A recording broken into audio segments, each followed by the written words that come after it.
up, everybody, because today we are diving deep, deep into the world of the Fawn Cane Corso. Oof. And no, that wasn't me trying to do my best impression of a Cane Corso. That was our expert for today. Hello, everyone. Glad to be here. And I'm glad you're here too, because honestly, I don't think anyone else could do this breed justice. We're talking ancient lineage, a look that could stop a Roman chariot in its tracks, and loyalty that goes bone deep. And that's what I think draws people in. It's not just a dog, it's a statement. When you see someone with a Fawn Cane Corso, you know they're serious about their canine companion. Absolutely. You Yeah. don't get one of these pups just to say you have a dog. So for our listeners who might be hearing about the Fawn Cane Corso for the first time, let's break it down. What exactly makes this breed so special? Well, for starters, you've got to appreciate their history. We're talking ancient Roman roots here. These weren't just pets. They were bred for war, for guarding, for serious work. Oh, I've heard about this. They were like the gladiators of the dog world, right? Exactly. They had to be strong, fearless, and incredibly intelligent. You don't survive in that world without some serious smarts. Wow, so not your average lapdog then. I'm already picturing myself being bossed around by one of these pups. Well, there's a reason people call them tiny bodyguards. They're naturally protective, and we're talking about a dog that can hit 120 pounds of pure muscle. Okay, now that's a visual. 120 pounds, so like bigger than some toddlers I know. And with that kind of size and history, I'm guessing training is non-negotiable. You could say that again. But here's the thing. It's not just about teaching them commands. It's about understanding their intelligence, their drive. A Cane Corso wants a job to do. A job. So it's not enough to just take them for walks and give them belly rubs. Walks and belly rubs are great, don't get me wrong. But these dogs need mental stimulation too. They were bred to think for themselves, to problem solve. A bored Cane Corso can get into a whole lot of mischief. Uh-oh, mischief with that size and strength. I'm already picturing my shoe collection getting demolished. And that's why we're here. We're going to unpack all of that, from their majestic appearance to those all-important training essentials, so stay with us. Because trust me, folks, you do not want to miss this. So mischief on a grand scale if we don't give them a job to do. You got it. And it doesn't have to be a literal job, obviously. Well, thank goodness for that, because I'm fresh out of ideas for ancient Roman-inspired careers for dogs. Right. No chariot racing required. Right. But think about what those instincts tell us. They need to move.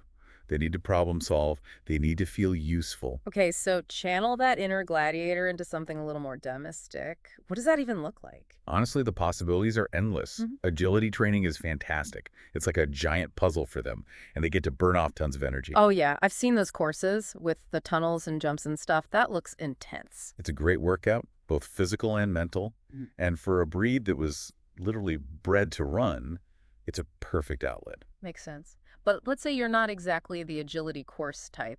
What are some other options? Obedience training is another great one. Don't let that stubborn streak fool you. These dogs are incredibly eager to please when they're with the right handler. So it's a matter of finding the right approach, the right kind of communication. Exactly. It's about mutual respect, not just barking orders. And once you tap into that, the bond you can build with a Cane Corso is incredible. I bet. So we've got agility, we've got obedience. Any other surprises up your sleeve?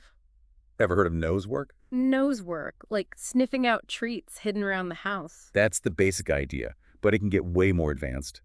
These dogs have an incredible sense of smell, and you can train them to find specific scents, even in challenging environments. Wow, so like search and rescue dogs almost. Exactly. It's amazing to see them work. They get so focused, so determined. And again, it's tapping into those natural instincts in a positive way. This is all great stuff. But I have to ask, with a breed this powerful, health has to be a major concern. What are some things potential owners should be aware of? It's true. Like any large breed, they do come with some potential health risks. We've talked about hip dysplasia, but another big one is bloat. Bloat. That doesn't sound good. It's actually extremely serious, potentially fatal. It's when their stomach twists, cutting off blood flow. It can happen very suddenly. Oh, wow. Okay, this is important stuff. What causes it, and how can we prevent it? It's often linked to food and exercise. Feeding them one huge meal, especially right before or after strenuous activity, can increase the risk. So smaller, more frequent meals then, and maybe some downtime after they eat. Exactly. Yeah. It's all about managing those risk factors. And of course, regular vet checkups are crucial. Early detection can make a huge difference. This all comes back to what we were saying earlier about responsibility, right? This isn't a breed you can just bring home and hope for the best. You need to be informed, proactive. 100%. These dogs deserve owners who are willing to put in the time, the research, the effort. But I can tell you, the rewards are more than worth it. It's a lot to consider, for sure. But when you're talking about a dog with this kind of presence, this kind of history, it's clear they're not your average pup. Not even close. And that's what makes them so fascinating, right? This incredible blend of power and loyalty. Absolutely. And we've talked a lot about what WE need to do as owners. But it makes me wonder, what would a Fawn Cane Corso say if they could tell us what they need to truly thrive? Ooh, that's a good one. I think they'd start by reminding us that they're not just gentle giants.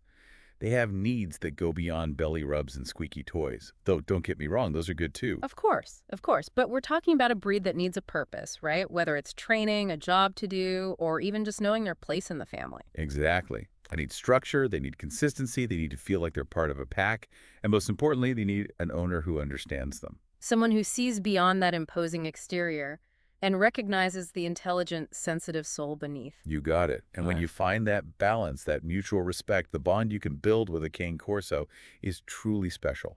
I can only imagine. And that's what we've been trying to get across today, isn't it? This isn't just a dog breed, it's a lifestyle, a commitment. A partnership, for sure. Yeah. And like any good partnership, it requires effort, understanding, and a whole lot of love. Well said. And on that note, I think it's time to wrap up this deep dive. We've covered a lot of ground, from ancient history to modern-day training tips, from those striking fawn coats to the importance of being a responsible owner. We've only just scratched the surface, really. But hopefully our listeners are feeling inspired to learn more, to do their own research, and maybe even consider opening their hearts and homes to one of these incredible dogs. Because at the end of the day, isn't that what a deep dive is all about?